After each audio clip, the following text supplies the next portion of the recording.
सर्वे भवन्तु सुखिनः, सर्वे सन्तु निरामयाः, सर्वे भद्राणि पश्यन्तु, माँ कश्चित् दुःखभाग् भवेत्। मित्रों, आप सबका स्वागत है। मानव व्यवहारा साधारणं कारणं परिमाणं नवद्रव्यवृत्ति तच्चतुर्विधम् अणु महत् रसम दीर्घम चेति। परिमाण का लक्षण बनेगा मानव व्यवहारा साधारण कारणत्वम परिमाण से लक्षणम। मानव व्यवहार का जो असाधारण कारण है उसको परिमाण कहते हैं। मान शब्द का अर्थ होता है मानम परिमिति ही, मापना, छोटा बड़ा लंबा चौड़ा इत्यादि प्रकार का जो व्यवहार है, मापने का जो व्यवहार, तार्क्ष्य व्यवहार का जो असाधारण कारण है उसको परिमाण कहते हैं। जिस वस्तु में, जिस द्रव्य में जिस प्रकार का परिमाण होगा उसी के आधार पर हम शब्दों का प्रयोग करते हैं।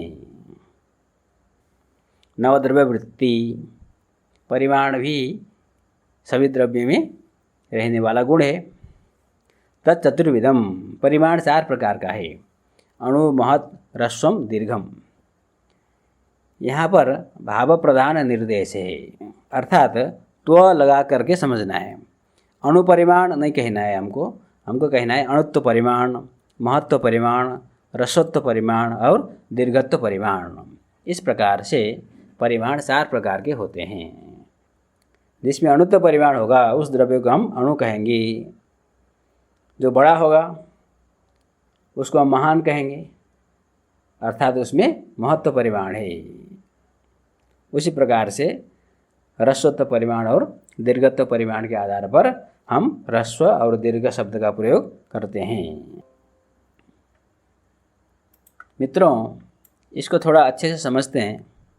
ये जो 4 परिमाण है इसको हम परम और मध्यम के हिसाब से 2 भाग में बांट देंगे। अर्थात सब में परम लगाइए, सब में मध्यम लगाइए। परम अणुत्व, परम महत्व, परम रसत्व, परम दीर्घत्व, और मध्यम अणुत्व, मध्यम महत्व, मध्यम रसत्व और मध्यम दीर्घत्व। अब आगे देखते हैं कौन कौन सा परिमाण कहाँ कहाँ रहता है। इसको आपको विशेष रूप से ध्यान देना है।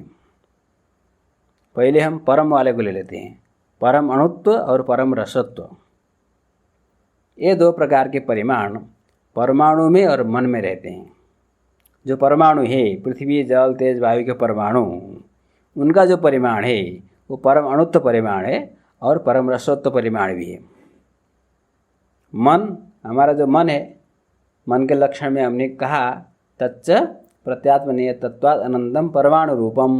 मन परमाणु रूप है, अर्थात मन में परम अणुत्व परिमाण रहता है। और जहाँ परम अणुत्व परिमाण रहता है वहीं पर परम रसत्व परिमाण भी रहता है। सामान्यतः शास्त्रों में रसत्व शब्द का बहुत ज़्यादा प्रयोग हमको नहीं मिलता है। अणुत्व शब्द से ही हमारा काम चल जाता है, क्योंकि जहाँ अणुत्व है वहीं रसत्व है। आगे बढ़ते हैं। परम महत्व और परम दीर्घत्व। जो परम महत्व होता है वही परम दीर्घ होता है, सबसे बड़ा। तो परम महत्व परिमाण कहाँ रहता है? विभु चतुष्टय में। आकाश, काल, दिक्, आत्मा, ये जो 4 द्रव्य हैं ये विभु द्रव्य हैं। सर्वमूर्त द्रव्य संयोगित्वम विभुत्वम। इन 4 द्रव्यों में, विभु द्रव्यों में परम महत्व परिमाण रहता है। ये सबसे बड़े हैं, इनसे बड़ा कोई नहीं है। आगे बढ़ते हैं। मध्यम अणुत्व और मध्यम रसत्व कहाँ रहता है? द्वणुक में। इनका एक ही स्थान है, द्वणुकम। 2 परमाणु मिलकर के एक द्वणुक बनता है। तो द्वणुक का जो परिमाण है वो मध्यम अणुत्व है। द्वणुक में भी अणुत्व है, परमाणु में भी अणुत्व है, किंतु परमाणु का जो अणुत्व है वो परम अणुत्व है और द्वणुक का जो अणुत्व है वो मध्यम अणुत्व है। उसी प्रकार से मध्यम रसत्व है। जहाँ पर मध्यम अणुत्व होता है वहीं पर मध्यम रसत्व भी होता है। अब एक परिमाण बचा, मध्यम महत्व और मध्यम दीर्घत्व।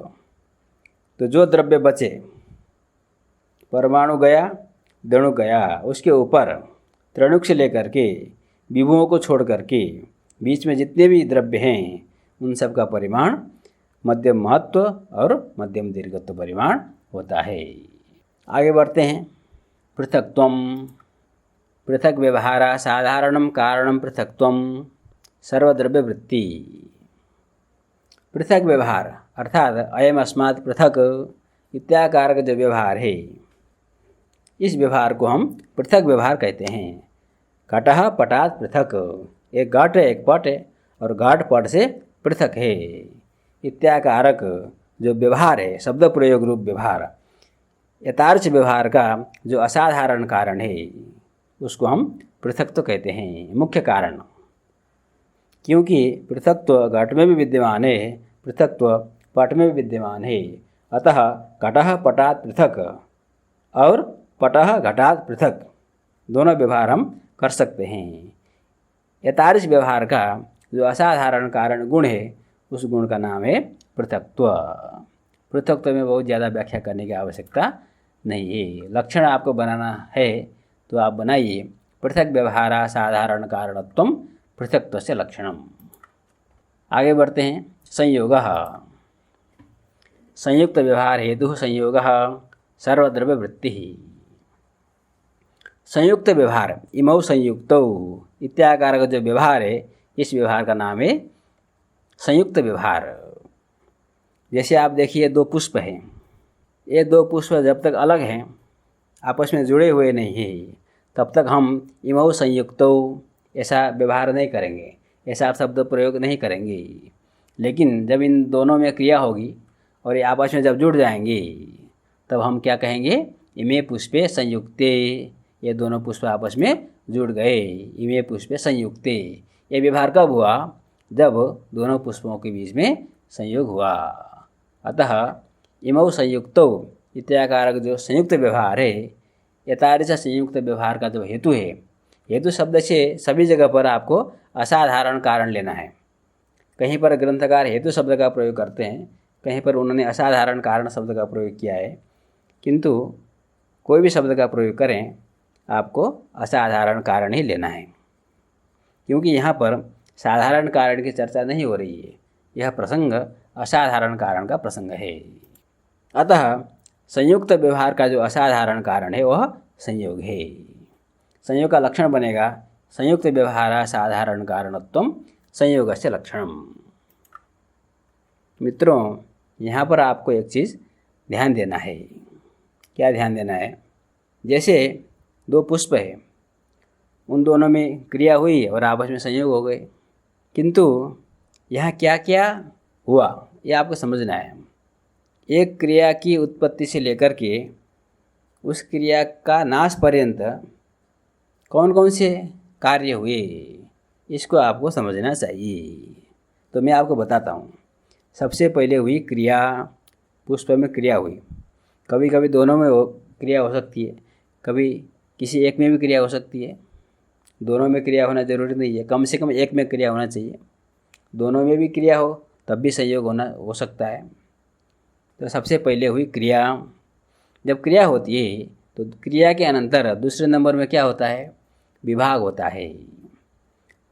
पुष्प का पहले जहाँ पर पुष्प का संयोग था, अब तो क्रिया होकर के आगे दूसरे पुष्प के साथ संयोग होने वाला है। उससे पहले जहाँ पर पुष्प था वहाँ पर उसका संयोग भी था किसी अन्य द्रव्य के साथ। तो उस संयोग को नाश कराने के लिए उस पुष्प में पहले विभाग उत्पन्न होगा। तो सबसे पहले नंबर में क्रिया हुई, क्रिया होने के अनंतर विभाग उत्पन्न होता है पुष्प में। विभाग होने के अनंतर पुष्प का जो पूर्व संयोग था, किसी अन्य द्रव्य के साथ जो संयोग था, उस संयोग का नाश होगा। तब जा कर के उत्तर देश का संयोग होगा। अर्थात दो पुष्प का संयोग हो गया तो ये हो गया उत्तर देश संयोग। जब किसी अन्य देश के साथ जब पुष्प का संयोग होगा, उसके अनंतर उस क्रिया का नाश हो जाएगा। यह क्रम अत्यंत महत्वपूर्ण है, इसको अच्छे से अभ्यास कर लेना है। सबसे पहले नंबर में होगी क्रिया, क्रिया होने के अनंतर में विभाग होगा। विभाग के अनंतर पूर्व संयोग का नाश होगा। पूर्व संयोग के नाश होने के अनंतर उत्तर देश के साथ संयोग होगा। जब उत्तर देश के साथ संयोग होगा तब जाकर के क्रिया का नाश होता है। आगे चलते हैं। विभागः। संयोगनाशको गुणो विभागः सर्वद्रव्यवृत्तिः। संयोग का नाशक जो गुण है उसको विभाग कहते हैं। नाशक अर्थात नाशजनक, संयोग नाश का जनक, संयोग नाश का कारण जो गुण है वह विभाग है। विभाग का लक्षण क्या बनेगा? संयोग नाशकत्वे सति गुणत्वम अथवा संयोग नाश जनकत्वे सति गुणत्वम विभागस्य लक्षणम। अभी हमने एक क्रम की चर्चा की।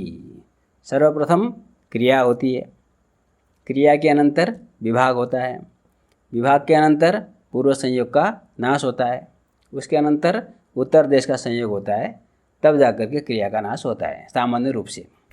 अब देखिए, क्रिया से विभाग उत्पन्न हुआ। विभाग ने क्या किया? विभाग ने उस पुष्प का पूर्व देश के साथ जो संयोग था उसका नाश किया। तो विभाग संयोग का नाशक है। जब तक विभाग उत्पन्न नहीं होता तब तक संयोग का नाश नहीं होता। प्राय हमको लगता है कि सबसे पहले संयोग का नाश हुआ तब जाकर विभाग उत्पन्न हुआ। ऐसी बात नहीं है। क्रिया से पहले विभाग उत्पन्न होता है, विभाग होने के अनंतर में जो पुराना संयोग था उस संयोग का नाश हो जाता है। अतः विभाग संयोग का नाशक है और वो गुण भी है। तो संयोग नाशक जनकत्वे सति गुणत्वम विभागस्य लक्षणम, ये लक्षण समूह में हो जाएगा। विभाग भी सभी द्रव्यों में रहने वाला गुण है। संख्या, परिमाण, पृथकत्व, संयोग, विभाग, ये जो 5 गुण हैं वो सभी द्रव्यों में रहते हैं।